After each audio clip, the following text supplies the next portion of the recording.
Liam, I've got good news and bad news. Which do you want first? I set my paintbrush down and looked at my best friend, Jake. He was hovering at the entrance to my studio, a weird mix of nervous energy and excitement on his face. Let's start with the bad, I said. I've gotten used to it these last 3 years. Your painting, Eternity, just sold for an insane amount of money. Over $6 million. I frowned. How is that bad news? Jake let out a short, nervous laugh. Because that's part of the good news. The bad news is, buddy, you might need to see a shrink. What are you talking about? A woman showed up at your exhibition. She looked exactly like Eve. I swear, for a second, I thought I was seeing a ghost. The paintbrush slipped from my grasp, clattering to the floor and splattering a streak of cobalt blue across the half-finished canvas. Eve, my late wife. She had died 3 years ago, falling from a cliff during a hike. I had watched them pull her body from the ravine. In that moment, my world had shattered. Don't joke about this, Jake. Why would I lie? She even left this for you. He handed me a folded piece of paper. An address and a time were written on it. My hand trembled as I took it. The handwriting. It was Eve's. That night, I waited at the designated coffee shop until it was nearly midnight.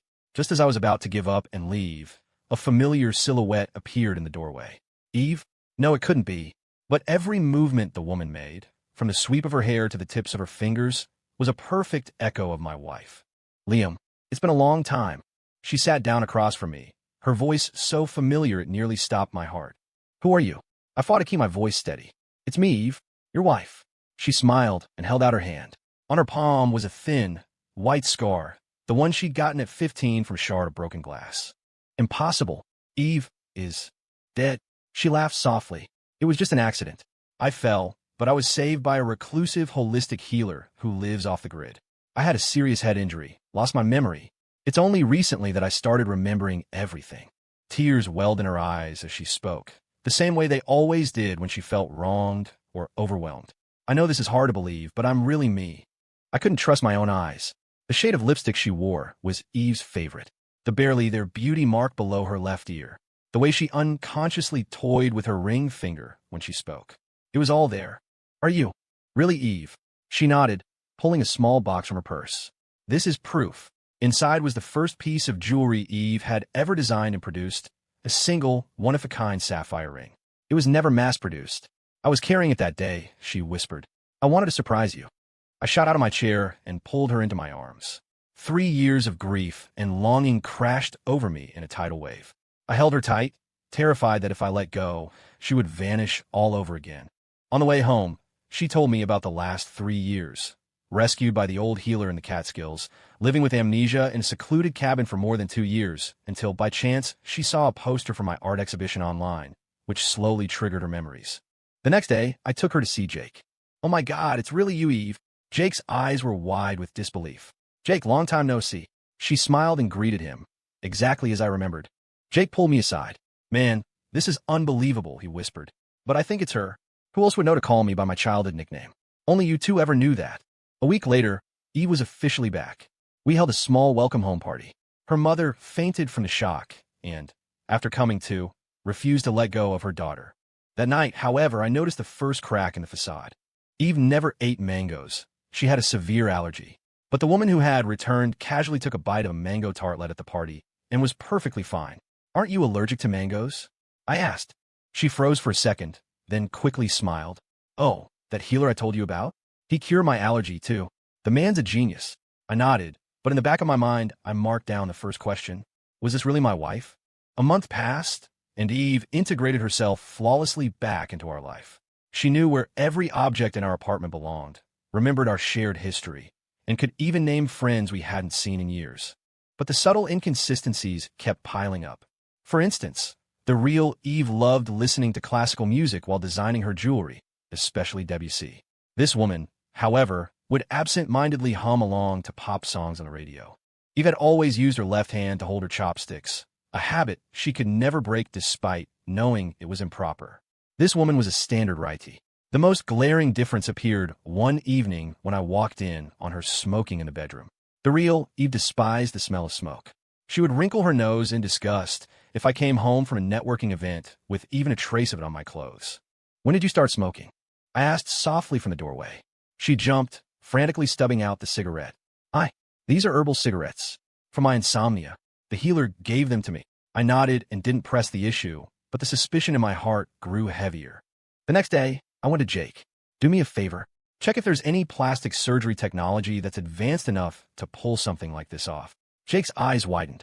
You're saying, you don't think it's her? I'm not sure, but some things just don't add up. 2 days later, Jake came back with a report. High-end cosmetic surgery can create facial similarity, but can't replicate the exact placement of scars or moles. And voice modulation has its limits. What if she had a twin? Jake shook his head. Eve was an only child. We both know that. I decided to bide my time and continue observing. A week later, Eve's mother, Mrs. Carter, came over with astonishing news. Liam, Eve's going to have a baby, she told me, her voice trembling with excitement. I froze. Before we were married, Eve had been diagnosed with a uterine malformation. The doctors had been clear. She could never get pregnant. This was our secret, something we hadn't even told her own mother. How do you know? I managed to ask. Eve told me this morning. She said she already took a test. She's 2 months along. Mrs. Carter grabbed my hand, ecstatic. This is a gift from God. Eve survived that fall, and now she's bringing us a new life. My heart sank to the floor. This was definitely not Eve. That evening, I found the hospital's diagnostic report in my study, clearly stating Eve's medical condition. But when I went to talk to Eve, I found her in the bedroom with her mother, excitedly discussing plans for the nursery. Eve, can I see you for a second? I said calmly. She followed me into the study, her face still glowing with happiness. Did you forget about this? I handed her the medical report. She glanced at it, and the color drained from her face. Liam, I can explain. Explain what? That you're not Eve Carter. Her mother heard the commotion and came in. What's going on with you two? Mom, take a look at this. I passed her the report. Mrs. Carter read it, then looked at Eve in shock. What is this? Eve, you can't have children. Oh, she can get pregnant, I said with a cold laugh. Because she isn't Eve. Mrs. Carter's face twisted in anger. What are you talking about? I can explain, the woman said, grabbing her mother's hand. The healer who saved my life, he also fixed my uterine problems. It's a miracle, it really is. Mrs. Carter looked from me to her, hesitating. Liam, you're being paranoid, she finally said, siding with her daughter. Eve has finally come back to us. You should be cherishing her, not doubting her. That's right, Liam. I know it's hard to accept, but miracles do happen, the woman said, her eyes welling with tears. Didn't we always want a child? Now we can finally have our own baby. I looked at the face that was a perfect copy of Eve's, feeling more certain than ever. This woman was not my wife. Okay, I said, forcing a smile, deciding to play along for now. I believe you. Let's wait for this miracle to arrive together. That night, I secretly contacted a private investigator. Mrs. Carter readily accepted her daughter's explanation and even suggested moving in with us from Miami to help care for Eve during her pregnancy. I agreed on the surface, but my guard went up. This was no coincidence. There had to be a conspiracy at play. Mom, you've lived in Miami your whole life. Won't it be a big adjustment moving here? I probed gently. For my grandchild, I'd endure any inconvenience, Mrs. Carter said firmly. I noticed a flicker of an unnatural expression on Eve's face. Could the truth somehow involve her mother? 3 days after Mrs. Carter moved in, I found more inconsistencies. The real Eve never drank coffee, but she and her mother often shared a pot in the morning. Eve's favorite movie was Roman Holiday, but this woman claimed to prefer Titanic. Strangest of all, Eve's cousin, Rick, a man she had despised, was now a frequent visitor, laughing and joking with Eve as if they were old friends. I reported my findings to Jake. Man, this is getting weirder and weirder, Jake said, frowning. Are you sure you want to keep this up? Why not just call her out? It's not time yet. I need to know what they're really after. The PI's investigation was making progress. The so-called holistic healer who supposedly saved Eve didn't exist, and there was no trace of Eve's whereabouts for the past 3 years. More importantly, the investigator uncovered a shocking fact. Eve's cousin, Rick, was drowning in gambling debt. My painting, Eternity, now valued at over $6 million, was his only hope for a quick payday. Thereafter your painting, the PI concluded. And this fake Eve is likely a professional con artist, hired to gain your trust. I took a deep breath and decided to make my move. That afternoon, I pretended to leave the apartment, but secretly circled back, hiding in the shadows of my study. Sure enough, Eve and her cousin Rick were talking in low voices in the living room. This is taking too long, Rick said, agitated. How much longer until he agrees to sell the painting? Be patient, she soothed him. I'm pregnant now. He completely trusts that I'm Eve. In a little while, I'll say I want to move to a better neighborhood for the baby. He'll have to sell the painting to raise the money. You're really pregnant? That wasn't part of the plan. It was an accident, but a useful one. Liam wants a kid that badly. Does the old lady know the truth? She only knows we're scamming him for money, not the specifics. But she hates Liam. She thinks he's responsible for her daughter's death, so she's happy to help. I clench my fists. So that was it. Mrs. Carter had always blamed me for Eve's death. The truth was, we had argued over something trivial that day. Eve had stormed off, and I hadn't stopped her. I never imagined it would be the last time I saw her. You haven't actually developed feelings for him, have you? Rick asked suddenly. She was silent for a moment. It's just part of the job. Besides, I owe you. I won't back out. Good. Don't forget how we're splitting the money once you get it. Their conversation confirmed my suspicions. This was all an elaborate scam, and the target was my painting. Over the next few days, I acted as if nothing was wrong, all while secretly making preparations. I contacted the police, arranged for recording equipment, and located the last piece of jewelry Eve ever designed, a silver necklace that had never been shown to the public, engraved with a date only we would know. 2 weeks later, my gallery exhibition opened as scheduled. Just as planned, Eve brought up the idea of moving, hinting that I could sell eternity. I pretended to agree, saying I would put the painting up for auction on the final day of the show. I have a surprise for you, I said the night before the auction, handing her an elegant box, to celebrate our new life together. She opened it, her eyes lighting up at the sight of the silver necklace.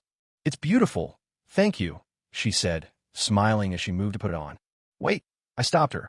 Aren't you going to look at the engraving on the back? She flipped the necklace over. Her face went pale. What's wrong? Don't you like it? I asked, playing dumb.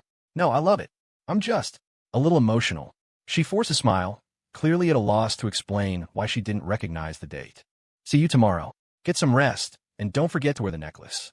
I kissed her forehead, whispering in her ear, after all, it's your last design. Her body stiffened for a fraction of a second, but she held her smile. Of course, I'll treasure it. Tomorrow, the truth would come out. The gallery was packed on the day of the auction. My painting, Eternity, was displayed in the most prominent spot, flanked by a collection of Eve's final jewelry designs. Eve was on my arm, playing the part of the perfect wife. She had even worn Eve's favorite white dress and the silver necklace I'd given her. Mrs. Carter and Rick were there too, exchanging subtle glances, clearly waiting for their moment. Jake arrived as planned, feigning a deep interest in Eternity and asking me about the auction. The auction starts at 4 o'clock sharp, I replied with a smile. This piece means a great deal to me. I hope it finds a buyer who truly appreciates it. Eve immediately chimed in. Yes, it's hard to part with, but it's a necessary decision for our future. I saw her glance at Rick, who gave a nearly imperceptible nod. At 3:30, the projector screen in the center of the hall lit up. It was time for my special presentation. Ladies and gentlemen, I began, standing in front of Eternity. Before the auction begins, I'd like to share a little story about this painting. A photo of Eve appeared on the screen, a candid shot from her last birthday party. 3 years ago, my wife, Eve, passed away in a tragic accident. I created Eternity in her memory. The woman in the painting has her back to us, forever gazing into the distance, symbolizing a grief I could never touch. A soft murmur of sympathy rippled through the crowd. Eve stood beside me, putting on a convincing show of sorrow. However, a month ago, a miracle occurred. I turned to face her. My wife came back. The room erupted in gasps. All eyes turned to the woman on my arm. This is my wife, Eve, I announced, taking her hand and leading her forward a step. Returned from the dead. It's the greatest gift I could have ever received. She smiled and nodded to the crowd. Across the room, Mrs. Carter and Rick beamed with triumph. But my tone shifted abruptly. Amid my joy, a question began to form in my mind. Is she really Eve? The gallery fell silent. Her hand trembled in mine. So I did a little research. The screen switched to a set of side-by-side photos. The real Eve on the left, this woman on the right. They look identical, don't they? But I clicked the remote, and the photos zoomed in on the details. The slightly different placement of the piercing in her left ear, the subtle variance in the arch of her eyebrow, the different pattern of fine lines around her eyes. These are details that even the most advanced plastic surgery can't perfectly replicate. She tried to pull her hand away, but I held it fast. Mrs. Carter and Rick started inching toward the exit. More importantly, the real Eve had a trait that could never be copied. I turned back to the woman. The necklace I gave you last night, it has a date engraved on the back. Can you tell everyone what that date signifies? She opened her mouth, but no words came out. It was the due date of our first child, the one we lost to a miscarriage, I said softly, my voice cracking with emotion. Eve designed that necklace to commemorate the baby we never got to meet. That date was our secret. Only she and I knew it. The room was utterly still. Her face was ashen. Mrs. Carter stared, wide-eyed, while Rick was now actively moving toward the door. What shocked me even more, I continued, is that the real Eve, due to a medical condition, could never get pregnant. And yet this Eve claims to be 2 months along. I released her hand and took a step back. So who are you? A flash of desperation crossed her eyes, but she quickly composed herself. I am Eve. It's just that the healer. The non-existent healer, right? I sneered. Just like the non-existent amnesia and the non-existent miracle cure. I gestured to the projector. Let's see the truth. The screen began playing the hidden camera footage of her conversation with Rick, their entire plan to defraud me of eternity laid bare for everyone to hear. That's not. She started to protest, but Mrs. Carter was already rushing forward. Who are you? She shrieked. You're not my daughter. Don't play innocent, Mrs. Carter, I said calmly. You knew she wasn't Eve. You just wanted to get back at me, didn't you? Mrs. Carter's face went white. I didn't know she was going to impersonate Eve. Rick just said we could trick you out of some money. Police. Don't move. Several plainclothes officers emerged from the crowd, blocking Rick's escape. In the ensuing chaos, the woman shoved me aside and made a run for the exit. I chased after her, cornering her in the parking garage. Tell me who you are. She finally stopped and turned to face me, tears streaming down her face. My name is Laura Young. I'm an actress. Rick found me. He said if I helped him get a painting, he'd give me $1 million. I needed the money for my sister's medical bills. Why me? Why Eve? She shook her head. I don't know. They gave me binders full of information, photos, videos, even your private text messages. I was just following a script. The police arrived and took her away. I stood there, staring at the sky, a storm of emotions churning inside me. Back in the gallery, the crowd had dispersed, leaving only Jake and a few officers. It's all sorted out, Jake said, walking over. Rick was in deep with loan sharks, and your mother-in-law has resented you ever since Eve died, so she went along with it. I walked over to Eternity and gently touched the back of the woman in the painting. Eve, I whispered. It's over. The police left with the evidence. Jake clapped me on the shoulder. What are you going to do now? I took a deep breath. I'm going to paint one last piece. What's it called? The Search, I said softly. And this time, I'm going to paint her face, not her back. After the case broke, my life felt like it had been reset to 3 years ago. Eternity was impounded by the court as key evidence. Rick and Laura Young were arrested for fraud, and Mrs. Carter was being investigated as an accomplice. The prosecution wants you to testify, the detective on the case informed me over the phone. The trial is set for early next month. I agreed, though my soul felt weary. I thought exposing the lie would bring a sense of vindication, but instead, I was left with a profound emptiness. That month with Eve had, however falsely, brought a flicker of warmth back into my life. Jake checked on me often, worried I'd fall back into a depressive spiral. I told him not to worry, that I was working on a new piece, The Search. You're really going to paint Eve's face? Jake asked. You've refused to for 3 years. It's time, I replied. I can't live in the past forever. I moved out of the apartment I had shared with Laura and returned to the old house in the suburbs where Eve and I had first lived. The dust-covered memories were both painful and comforting. Eve's studio was exactly as she'd left it, design sketches scattered on her desk, unfinished concepts pinned to a corkboard. One afternoon, while sorting through her belongings, I found an encrypted external hard drive. After several attempts, I finally unlocked it with our wedding anniversary. It was filled with backups of her designs, along with personal photos and videos. One folder caught my eye, labeled simply The Plan. Inside was a series of jewelry sketches annotated as Liam's birthday special project. I remembered then, in the months before she died, Eve had mysteriously hinted at an unparalleled birthday surprise. As I scrolled through the designs, tears streamed down my face. She had planned to create a collection inspired by my paintings, each piece corresponding to a significant work from my career. The final page was a sketch of a ring, set with a dark red stone and flanked by tiny diamonds, looking exactly like the sunrise in my early painting dawn. Is this blood amber? I zoomed in on the notes and confirmed the name of the rare gemstone. Eve's designs were always bold, but blood amber was almost impossible to find in the American market. How had she acquired it? Digging deeper, I found a series of email screenshots. Eve had contacted a gem dealer in Myanmar, commissioning a custom-cut piece of blood amber for the ring. The last email confirmed the stone had been shipped, dated a week before her death. I immediately called Jake. Can you check something for me? 3 years ago, there should have been a package from Myanmar addressed to Eve. 2 days later, Jake called back. The package exists. It was returned to sender because no one signed for it. But according to the tracking, it was reshipped a month ago, and this time, the recipient was you. What? I was completely baffled. I never received a package. Check your old apartment? Jake suggested. I drove back to the city. The building manager confirmed a package had arrived, but had been signed for by Eve. She said it was a surprise for you, so she asked me not to mention it, he explained. Laura had taken the blood amber. I rushed to the detention center and requested a visit. Through the reinforced glass, she looked more worn than before, but her face was still a haunting copy of Eve's. What do you want? She asked coldly. A month ago, you signed for a package from Myanmar containing a piece of blood amber. Where is it? She looked surprised. How did you? Rick made me sign for it. He said it was some valuable gem. He took it. My heart sank. For a man drowning in debt, a rare stone like that was a jackpot. He'd probably sold it already. That stone is incredibly important to me, I said quietly. It was the last gift my wife left for me. Laura was silent for a moment. Maybe it's not too late, she said suddenly. Rick said the stone was flawed, so it wasn't worth as much as he'd hoped. He couldn't find a buyer. A spark of hope ignited. If he hadn't sold it, maybe I could still get it back. Do you know where he would have kept it? Laura hesitated. He has a safe deposit box at a self-storage facility on the east side of town. With the address in hand, I immediately contacted the lead detective on the case. Given the scale of Rick's fraud, the police quickly obtained a search warrant. Mr.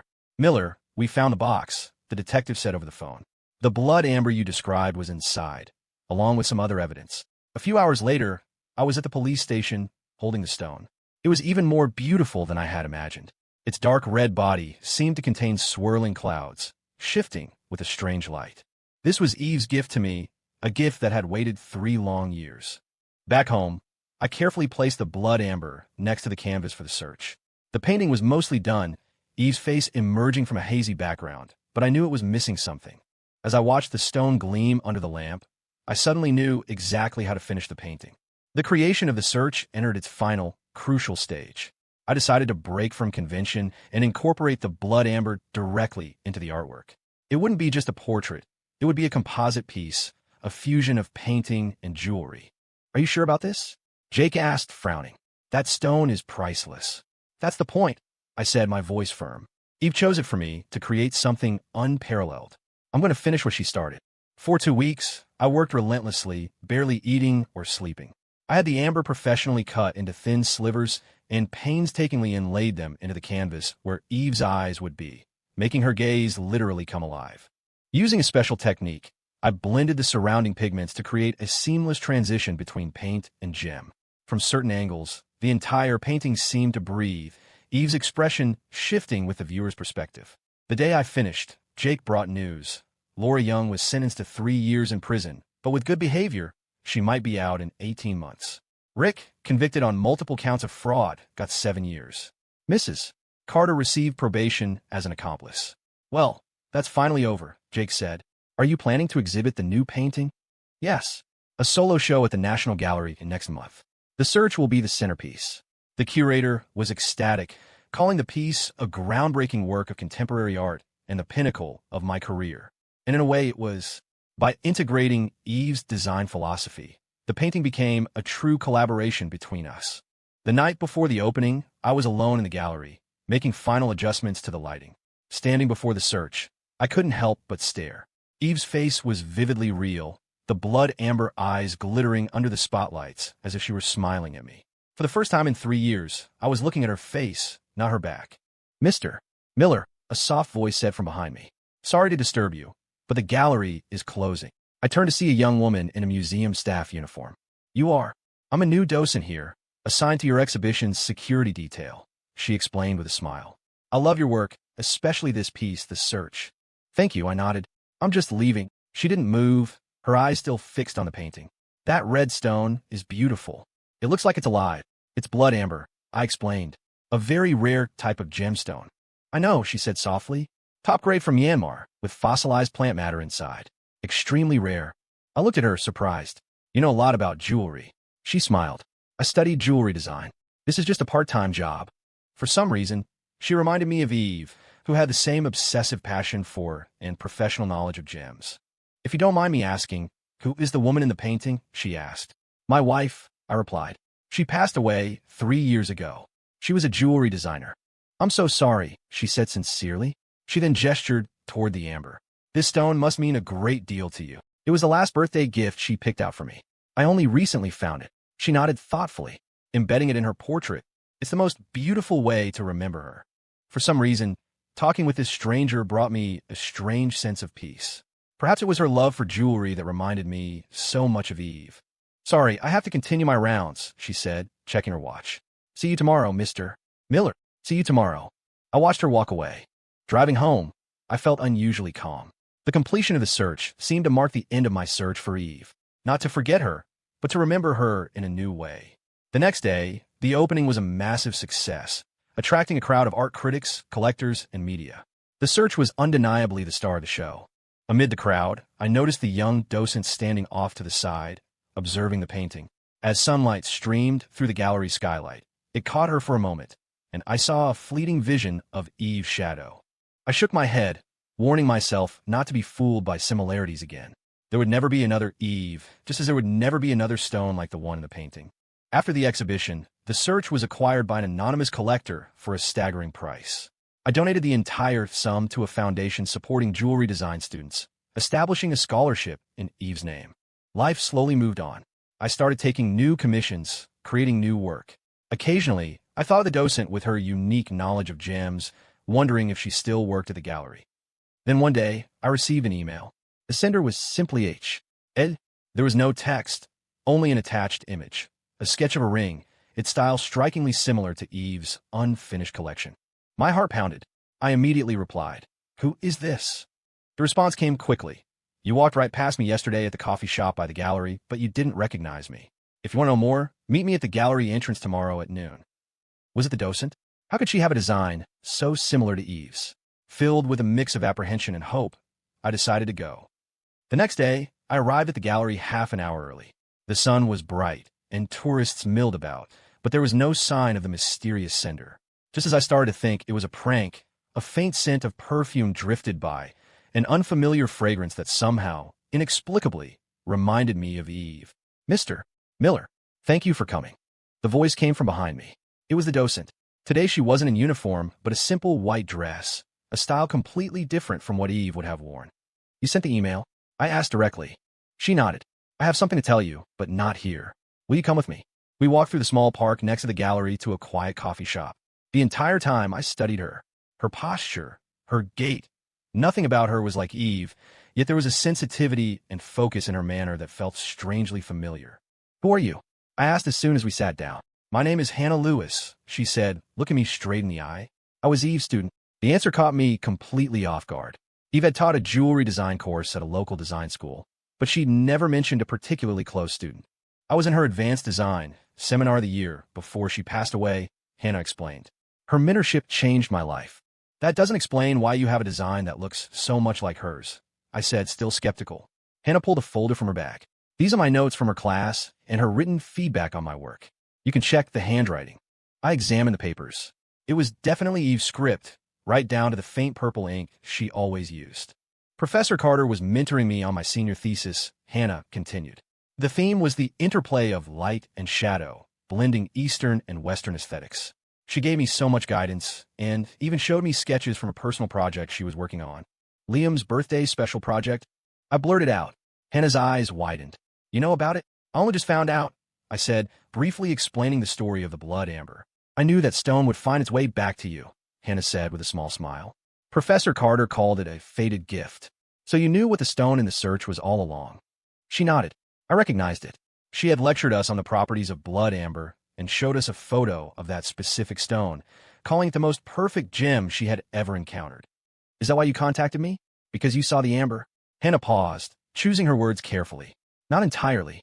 After she passed, I kept trying to carry on the design principles she taught me. A while back, I saw the news about eternity being stolen, and then about the woman impersonating her. I felt there was something you needed to know." She took an envelope from her bag. "Professor Carter gave this to me after our last class. She told me to give it to you if her surprise plan went well. But if something happened to her, I was to make sure you saw it after she was gone. I took the envelope. It was addressed to my dearest husband in Eve's unmistakable handwriting. The seal was already broken. I didn't know what was inside, Hannah explained. I was just keeping it safe as she asked. It wasn't until I saw the news that I opened it. I hope you're not angry. I carefully unfolded the letter. My dearest Liam, if you're reading this, my surprise plan probably hit a snag. Don't worry. It just means the plan has changed, and the gift might come in a different form.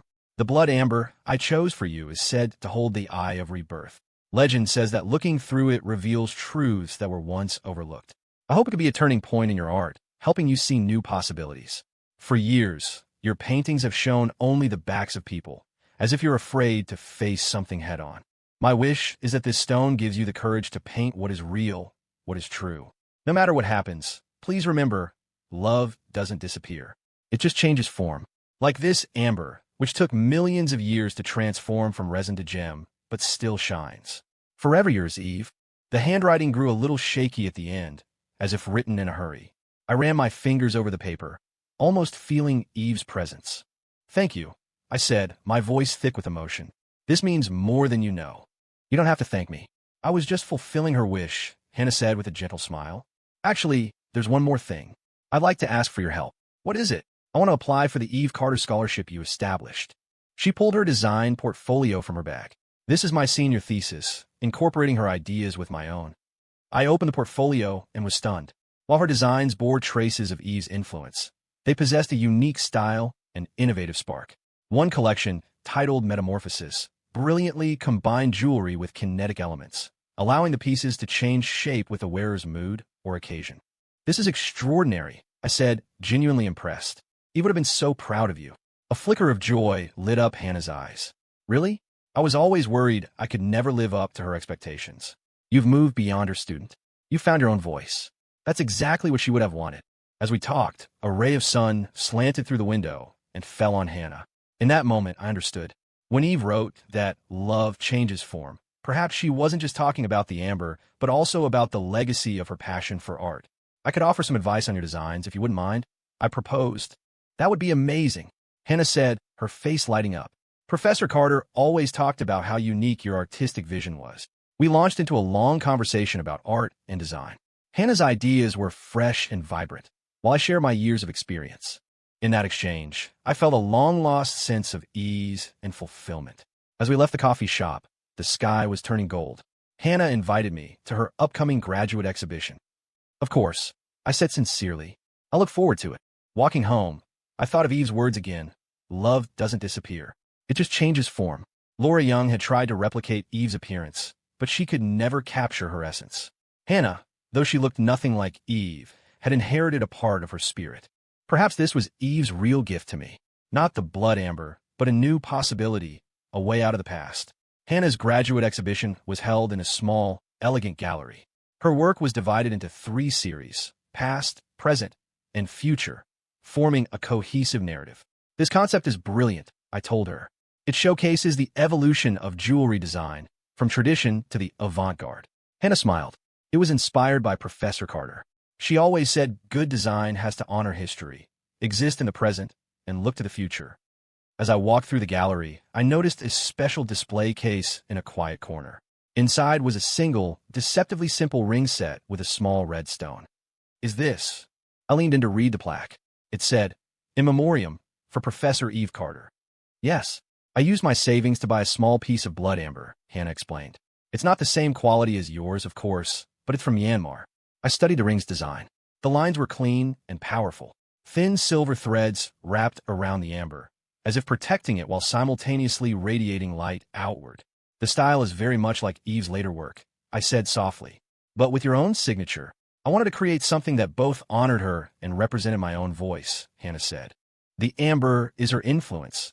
The design around it is my path forward. The exhibition attracted several industry insiders, including a renowned jewelry designer who offered Hannah an internship on the spot. I watched from the side, genuinely happy for her. Later that evening, Jake stopped by. He saw me with Hannah, and a knowing smile spread across his face. New friend? He asked quietly. Eve's student, I said simply. She's very talented. Jake nodded, not pushing further. After viewing the exhibition, he praised Hannah's work. a rare fusion of tradition and modernity, with both technical skill and artistic expression. I couldn't have done it without Professor Carter's teaching and Mr.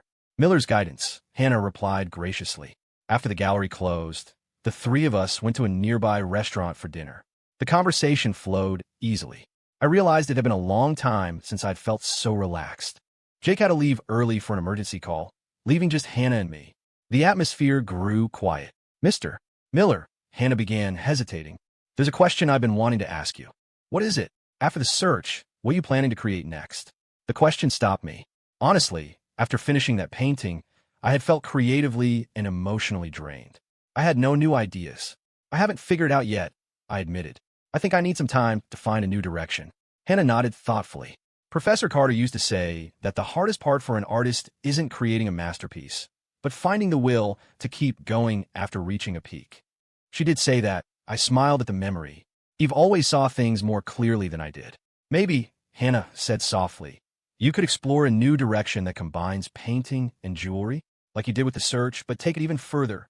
Eve's letter about seeing new possibilities flashed in my mind. You mean creating a series that merges the two art forms? Exactly. Hannah's eyes lit up. Your paintings create emotion in 2 dimensions, and jewelry gives it a physical form in 3. The combination could be incredible. We became so absorbed in the idea that we started sketching concepts on a napkin. Her ideas were bold and fresh, complementing my own artistic instincts while pushing them in new directions. As we were leaving, Hannah suddenly said, I have a confession to make. I looked at her, puzzled. When I contacted you, it wasn't just to give your letter. I had a selfish motive. I wanted to learn from you, she said, her voice frank. I want to be a designer like Professor Carter, someone who doesn't just make beautiful things, but perfectly merges art with emotion. Her honesty moved me. You're already well on your way. So, can I continue to ask for your guidance? She asked, a hint of nervousness in her voice. Of course. I'd be happy to. On the way home, my mind was already buzzing with ideas for a new series, a cross-disciplinary exploration of painting and jewelry. It would be a tribute to Eve and a new beginning for my career. That night, I dreamed of Eve. She was standing in a halo of red light, smiling. See, she said, I knew you'd find a new direction. I woke up and immediately started sketching.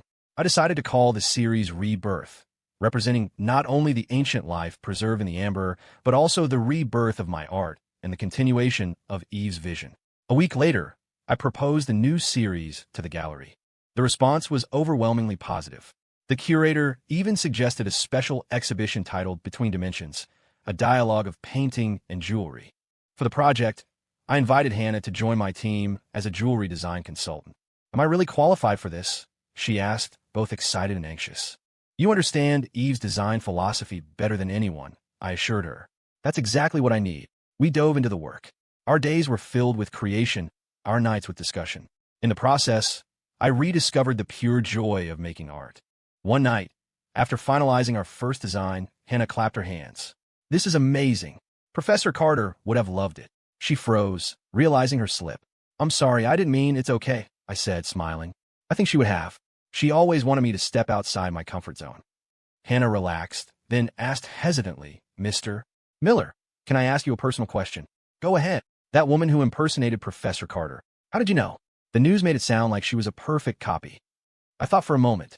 Superficial resemblance is easy to achieve, but a person's soul can't be duplicated. Eve's artistic sensibility, her attitude toward life, her attention to detail. Those things were uniquely hers. Like a work of art, Hannah mused. Even the most perfect forgery lacks the original's soul. Exactly. We worked until dawn, finalizing the framework for the Rebirth series. 7 pieces, each blending painting and jewelry to tell a story of loss and recovery, death and rebirth. As we worked, my relationship with Hannah evolved from teacher-student to a partnership of mutual respect. Sometimes when she was lost in her work, the light catching the soft curve of her profile, I would think of Eve. But the connection wasn't about physical resemblance. It was about a shared, fierce passion for art. Liam, you look a lot better these days, Jay commented at a get-together. Haven't seen you this energized in years. The new project has been good for me, I said. That Hannah is a great kid, Jake added meaningfully. Talented, and she really gets you. I knew what he was implying and just smiled. There was a special connection between us, but it was rooted in our shared love for art. At least for now. The Rebirth series took 3 months to complete. The result was breathtaking. A week before the opening, I had an unexpected visitor, Laura Young. She had been released early and looked worn, but her eyes were clear. "I came to apologize to you in person," she said, standing at my studio door. "For everything I did." I invited her in. "I know an apology can't fix anything," she continued, "but I want you to know that I truly regret it." "How is your sister?" I asked. She looked up, surprised. You knew. I guess you had a reason." "I figured that part of your story was true." "Yes," she nodded. "Her surgery was a success. She's fully recovered. For the past year, I've been thinking about how to make amends." I was quiet for a moment. "In a way, your arrival ended up helping me." "What do you mean?" "It forced me to confront my past and re-examine my memories of Eve. Ultimately, it helped me find a way forward." I gestured to the sketches for Rebirth and briefly explained the project. Laura listened quietly, a look of sincere respect in her eyes. "I'm glad you found a new beginning out of that nightmare," she said. "I hope I can find my own rebirth too." She left a small package. "I made these in prison. They're crude, but they represent my remorse. I hope you'll accept them." Inside were a few small ornaments made from thin wire and colored glass beads. Simple, but crafted with care. Hannah arrived just then and saw the trinkets. "What are these?" I told her about Laura's visit. "You forgave her?" she asked, surprised. "Not forgiveness exactly," I said, thinking. "More like understanding. Everyone has their reasons. What matters is what you learn from your mistakes." Hannah nodded thoughtfully, picking up an ornament. "The technique is rough, but the concept is clever." She seems to have a knack for design. "Perhaps," I said. "Everyone has the potential for rebirth." The opening night for Rebirth was a triumph. In the crowd, I saw Laura. Our eyes met across the room. She gave me a slight nod and then slipped away. "Who was that?" Hannah asked, coming to my side. "Someone who's searching for her own rebirth," I replied. She seemed to understand. We stood together before the search, the blood amber glowing like a quiet flame. "Thank you," I said softly to Hannah. "This series would never have happened without you." "It was Professor Carter's vision that guided us," she replied humbly. "I was just the lucky one who got to help bring it to life." In that moment, I finally understood what Eve meant. Love doesn't disappear. It exists in legacy, in creation, in the spark of artistic collaboration. And I had finally learned how to begin again. The success of Rebirth was astronomical. The series was featured in major art publications and caught the attention of the international art world. A prestigious auction house approached me, wanting to feature several pieces in their annual marquee event. "This is a once-in-a-lifetime opportunity," Jake said, thrilled. "If these sell, you'll be at the absolute top of the contemporary art market."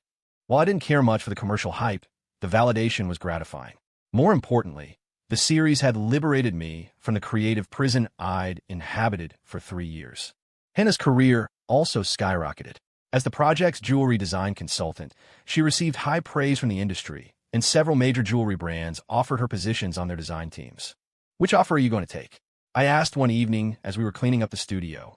"Honestly, I'm still thinking about it," Hannah said, pausing. "They're all amazing opportunities, but what? But I'd rather continue our collaboration," she said, looking directly at me. Rebirth was just the beginning, wasn't it? Her directness caught me off guard. While the series had opened up endless creative possibilities, I wasn't sure if I should continue such a close working relationship. "You should think about your own career," I said gently. "These are incredible chances for a young designer." Hannah seemed to understand my hesitation. "I get it," she said, nodding softly. For the next few days, an unspoken distance grew between us. A week later, she told me she had accepted an offer from a French jewelry house and would be moving to Paris for 2 years. "Congratulations," I said, my voice sincere. "That's a fantastic choice." "Thank you," she smiled, but there was a flicker of something unreadable in her eyes. "I think it's for the best. For both of us." We threw a small farewell party for her. Jake, the curator, and a few friends came. As the night wore on, Jake pulled me aside. "Are you really just going to let her go like that? What are you talking about?" I feigned ignorance. "Don't play dumb, man," Jake said bluntly. "It's obvious you have feelings for her. It's just a good working partnership," I deflected. "Is it?" Jake looked at me knowingly. "Then why have you been completely out of it ever since she decided to leave?" I had no answer. He was right. A strange sense of loss had settled over me, a feeling I'd been trying to dismiss as purely professional. "I know what you're worried about," Jake said, lowering his voice. "You feel like you're betraying Eve, don't you?" My silence was my confession. "Eve has been gone for 3 years, Liam," he said, clapping me on the shoulder. "She would want you to be happy." After the party, I walked Hannah home. The city lights swam around us in the cool night air. Thank you for everything these past few months, she said as we stopped in front of her apartment building. This experience has meant the world to me. I should be thanking you, I said honestly. Rebirth would never have happened without you. We fell into a heavy silence, searching for the right words to say goodbye. My flight is early the day after tomorrow, she finally said. This is probably the last time we'll see each other for a while. 2 years will fly by, I said, trying to sound cheerful. You'll love Paris. She nodded, her eyes glistening. Mr. Miller, Liam, there's something I've wanted to tell you. What is it? I chose to study jewelry design because I saw Professor Carter's work, she said, taking a deep breath. Specifically, the pieces she designed for you. The way she fused love and art. It moved me deeply. I never knew that, I said, surprised. I always hoped I could create art like that, she continued, her words tumbling out as if she were afraid she'd lose her nerve. But now I realize I want to create for someone. The way she created for you. I understood her implication. My heart began to pound. Hannah, please, don't say anything, she whispered, cutting me off. I just wanted you to know before I left.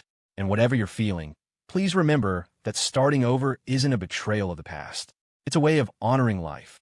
She stood on her toes, placed a soft, fleeting kiss on my cheek, and then quickly turned and disappeared into her building, leaving me alone in the night, my mind reeling. I couldn't sleep. Her words, her kiss, replayed over and over in my head. Suddenly, I remembered a small box in my study. It held the last, unopened letter I had found among Eve's things. I had been too consumed by grief to ever read it. Now, I finally felt ready. I walked to my study, pulled the box from a deep drawer, and opened it. Inside was a pale pink envelope in Eve's familiar script. My dearest Liam, when you read this, you are likely at a crossroads, hesitating between moving forward and standing still. My greatest wish for you is to live your life as freely as your brush moves across a canvas. Love is not a cage. It is liberation. Memory is not a burden. It is a source of strength. If one day you meet someone who brings the light back to your eyes, please do not hesitate out of loyalty to me. True love is wanting the other person to be happy, even if you're no longer a part of that happiness. Remember, the life we had together was complete. There are no regrets. And now, my love, it is time for you to paint a new picture. Forever yours. Eve. Tears blurred my vision. It was as if Eve had seen this very moment and had already given me her blessing. She was always like that, seeing further and more clearly than I ever could. In that instant, my decision was made. The next morning, I drove straight to Hannah's apartment. Liam. She opened the door, clearly shocked to see me. I have something to say to you, I said, looking her in the eye. Not as your mentor, but as me. I handed her Eve's letter. She read it carefully, her expression shifting from surprise to a deep, tearful understanding. She was an incredible woman, Hannah whispered, handing the letter back. Yes, she was, I nodded. And I believe her. Hannah, cancel your flight to Paris. Stay. Let's continue what we started. She stared at me, stunned. Are you serious? I've never been more serious, I said softly. Rebirth isn't just a title for our art. It's a possibility for our lives. Are you willing to explore that possibility with me? Her answer was a firm, warm embrace that felt like the first ray of sun after a long winter. I felt Eve smiling down on us, blessing this new beginning. Life, like blood amber, endures through immense pressure and time, ultimately transforming into a source of enduring light. And I finally understood what it meant to search and what it meant to be reborn. A year later, our second joint exhibition, Interwoven, opened to the National Gallery. The series was even more ambitious than Rebirth, blending Eastern and Western aesthetics in a multimedia experience that critics hailed as a major breakthrough in contemporary art. At the opening, Hannah was on my arm as we navigated a sea of reporters and well-wishers. She wore a simple white dress, and around her neck was the Eye of Rebirth necklace we had co-designed. Your partnership seems even more in sync this time around, a journalist noted with a suggestive smile. Hannah glanced at me, and we shared a look. Yes, she replied. In art and in life, we've found the perfect balance. The indirect confirmation was met with a wave of good-natured laughter. After the event, we drove to a small hill in the countryside. An ancient oak tree stood there, and beneath it, we had placed Eve's ashes. It was a place of natural tranquility, just like her. Eve, the show was a huge success, I said quietly to the simple stone marker. Hannah's designs were praised by everyone, just as you would have expected. Hannah knelt and placed a bouquet of white daisies before the stone. Professor Carter, I'm trying my best to be the kind of designer you wanted me to be. I hope you're proud. The wind rustled through the oak leaves, a soft, whispering sound, like a gentle reply. On the drive back, Hannah said, I was just thinking. About what? If that woman, Laura, had never shown up, you might never have found the blood amber or painted the search. We would never have met. Her words made me pause. It was true. That cruel deception had inadvertently set in motion the events that led to this very moment. It was as if some unseen force had been arranging the pieces all along. Perhaps that's one of life's great ironies, I said. Sometimes the worst beginnings can lead to the best endings. When we got home, an unexpected package was waiting for me. Inside was a small, elegant box containing a handmade ring. The craftsmanship was simple, but had improved dramatically from the trinkets I'd seen before. A note was attached. Mr. Miller, thank you for your kindness and understanding a year ago. It gave me the courage to start over. I found a job at a small jewelry shop, and my life is slowly getting back on track. This ring is a token of my gratitude. I wish you every happiness on your new path. Laura Young. I showed the ring to Hannah. Her skills have improved, she commented. She really does have a gift. Some mistakes shouldn't define a person's entire life, I mused. Everyone deserves a second chance. That evening, as we discussed our next series in the studio, Hannah proposed a radical idea. What if we connect all our work into a single narrative? From eternity and the search to rebirth and interwoven. They represent the different stages of a life's journey. You mean? A complete story about loss, searching, rebirth, and fusion, she explained, her eyes bright with excitement. A story that asks what truly matters in the end. Love? I finished for her. In all its forms. Hannah nodded, a creative fire in her eyes. We could call it the shapes of love. An unprecedented artistic exploration. It sounds like a massive, long-term project. We have time, she said, smiling as she took my hand. We have plenty of time. In that moment, a powerful creative urge surged through me. The same passion I'd felt as a young artist. But this time, I wasn't alone in front of a blank canvas. 2 years later, The Shapes of Love opened simultaneously in 5 of the world's leading art museums to phenomenal acclaim. The final piece of the exhibition was titled The Eternal Loop. It was a colossal, circular canvas depicting all forms of love, familial, platonic, romantic, and the love of art itself. The canvas was rimmed with gemstones of varying sizes, which, under specific lighting, cast hidden patterns across the painting. At the very center of the work was an enormous blood amber. Through a feat of optical engineering, the light it projected formed the silhouettes of 2 embracing figures. One was Eve, the other was Hannah. It was a symbol of the past meeting the present, of memory and new life intertwined. On the final day of the exhibition, in front of the Eternal Loop, I knelt on one knee and asked Hannah to marry me. The ring was the one I had crafted from Eve's blood amber, a design I had created myself. This ring carries the memories of the past and all my hopes for the future, I said softly.